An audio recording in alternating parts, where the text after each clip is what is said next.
5 Silent Habits That Make Your English Toxic. A freestyle American English original story. The moment I realized my English was toxic. I still remember the night I realized my English was toxic. I was teaching an evening class. Everyone was tired from work. One of my students, a software engineer named Ali, stayed behind after the lesson. He looked frustrated. He said, "Teacher, I know grammar. I know vocabulary. But when I speak, people look confused. Sometimes they even switch to Turkish or just walk away. Is my English that bad?" I looked at him for a moment and said, "Your English isn't bad. But there are silent habits that are poisoning it." He frowned. "Silent habits?" he asked. "Yes," I said. "Habits that nobody talks about. Habits your teacher never wrote on the board. But they slowly make your English sound unnatural, confusing, and honestly toxic." He laughed nervously. "Toxic English? That sounds dangerous." "It is," I said, "not just for your English, but for your confidence." That night, instead of going straight home, I sat in a quiet cafe with my notebook. I thought about all my students. The shy ones.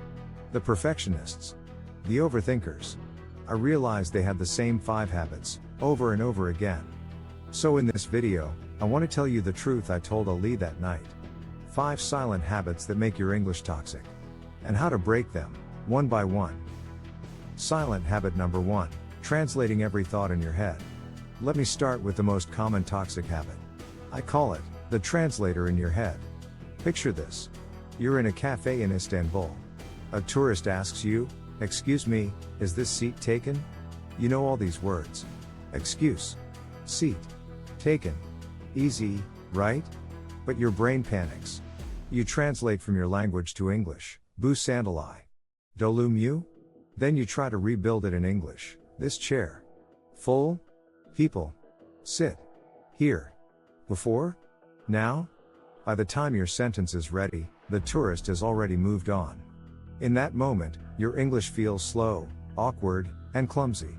Not because you're stupid. Not because you're bad at languages. But because your brain is doing a job it was never designed to do.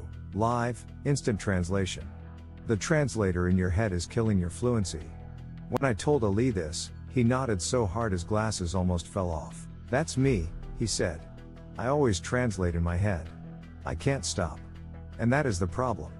Translating every single thought is like trying to run a race while carrying a refrigerator on your back.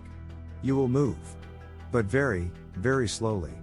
This habit makes your English toxic because you sound unnatural. You hesitate all the time. You lose confidence because conversations keep passing you by. What's the antidote? You start thinking in small English chunks, not perfect sentences.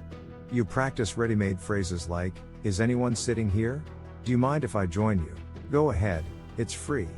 These are your grab-and-go phrases. No translation. Just use. You don't have to think like Shakespeare. You just have to stop thinking like Google Translate.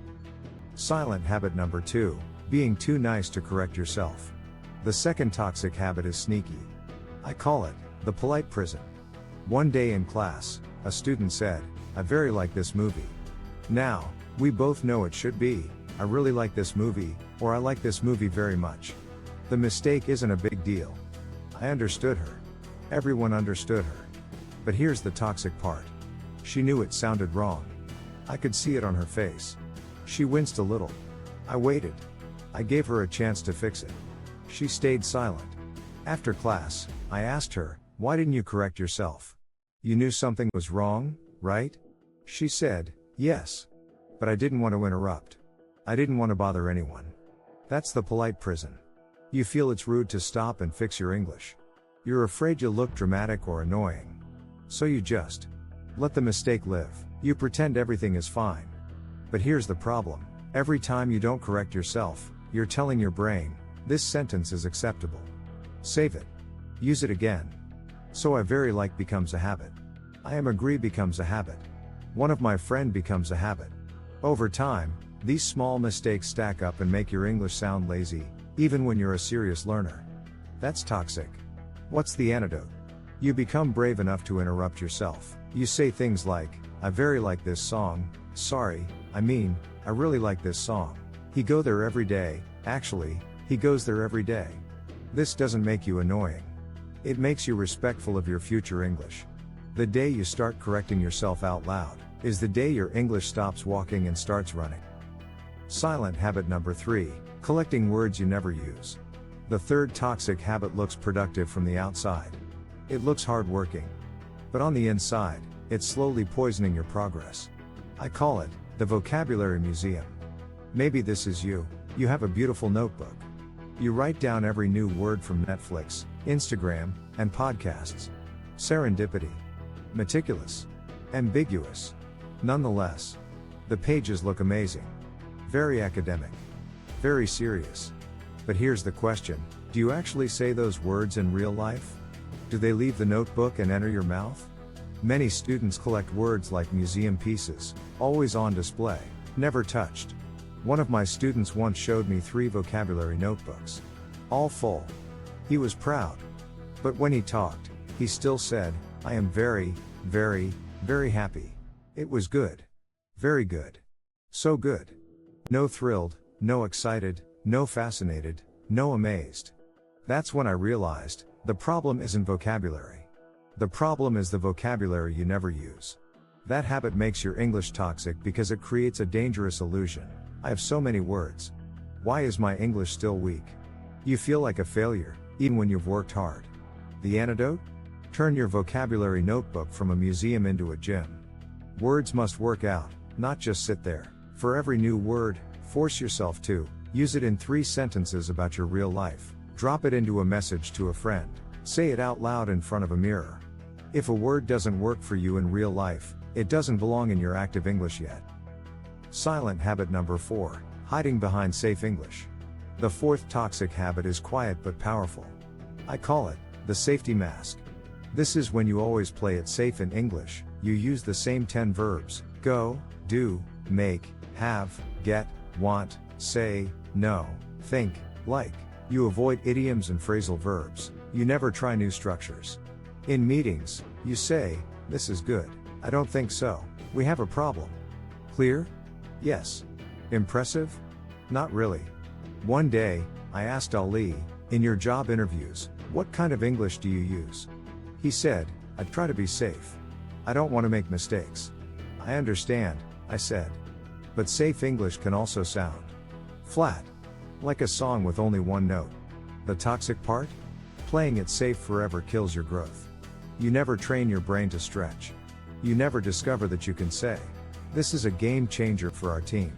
I'm not totally convinced. We're facing a serious challenge here. You stay in your comfort zone so long that it slowly becomes your prison. The antidote? You don't have to be crazy. You don't have to use 10 idioms in every sentence. But you do need to upgrade one word at a time. Instead of always saying, very important, try crucial or essential. Very big, try huge or massive. Problem, try issue, challenge, obstacle. Tiny risks, micro upgrades. Every time you try a less safe word, your English gets a little less toxic and a little more powerful. Silent habit number 5, talking to yourself like a hater. The last habit is the most dangerous one. Because it doesn't live in your grammar, or your vocabulary, or your pronunciation. It lives in your self-talk. I call it the inner hater. Listen to the things students secretly tell themselves. My accent is disgusting. I sound stupid when I speak. Other people learn faster. Something is wrong with me. I've been learning for years. If I were smart, I'd be fluent by now. None of that is English. But all of that is poison. When you talk to yourself like that, your brain hears it. It believes you. It starts to protect you from embarrassment. Don't speak. Don't try. Don't take risks. It's safer to stay quiet. And just like that, your English stops growing. Not because you can't learn, but because your inner hater won't let you practice. This is the most toxic habit of all. Because if you talk to yourself like an enemy, no teacher, no course, no app can save you. The antidote? You don't need to become unrealistically positive. You don't have to say, I'm amazing, every 5 minutes. But you do need to talk to yourself like a coach, not a hater. When you make a mistake, say, good. That means I'm actually speaking. Nice. Now I know what to fix. Okay, that sounded weird. But at least I tried. When you struggle, say, this is hard. but I'm still in the game. I'm not fluent yet, but I'm further than last year. I'm allowed to sound imperfect. I'm a learner, not a robot. The moment you change the way you speak to yourself, the way you speak to others begins to change too. The detox plan: turn your English from toxic to powerful. So there we were. Me, in that late night cafe. Ali is sitting across from me, half of his tea was already cold. I looked at him and said, "Your English isn't toxic because of who you are. It's toxic because of what you repeat every day." I listed the 5 habits. 1. Translating every thought in your head. 2. Being too polite to correct yourself. 3. Collecting words you never use. 4. Hiding forever behind safe English. 5. Talking to yourself like a hater. He read the list slowly. He took a deep breath and said, "So, how do I fix it?" I smiled. "Not with a magic trick," I said. "With tiny, daily detox actions." I told him, "Today, catch yourself translating and switch to a simple English chunk. Today, correct just one sentence out loud. Today, choose one new word and use it in real life. Today, upgrade one basic phrase to a stronger one. Today, replace one toxic thought with a kinder one. Don't try to change everything overnight," I said. "Just change the next 5 minutes." Ali nodded. He looked tired, but hopeful. As he stood up to leave, he said, "Teacher, do you think my English can stop being toxic?" I looked him in the eye and replied, "It already has. Because now, you can see the poison. And once you see it, you can choose something better. Now I want to say the same thing to you. Your English isn't broken. You're not behind. You're not hopeless. You simply have silent habits that nobody warned you about. But you're not alone anymore. You see them now. You can name them. You can start your detox today. And if you want, I'll be here in the next video to help you take the next step. Start your English detox today." So, if you're still here with me, that already tells me something important. You're not okay with toxic English anymore. You want better. You want stronger, cleaner, more natural English. So here's your challenge. Step 1. In the comments, write one toxic habit you recognized in yourself today. Is it translating in your head? Collecting words you never use? Hiding behind safe English? Just type, "My toxic habit is _ and I'm going to change it." Step 2. Make a small promise to yourself for today, not one day. For example, today I will correct myself out loud at least once. Today I will use one new word in a real sentence. Today I will talk to myself like a coach, not a hater. And hey, if this video helped you see your English differently, subscribe to the channel and turn on the bell because we are just getting started. We're building a community of learners who don't want perfect textbook English. We want real life, confident English.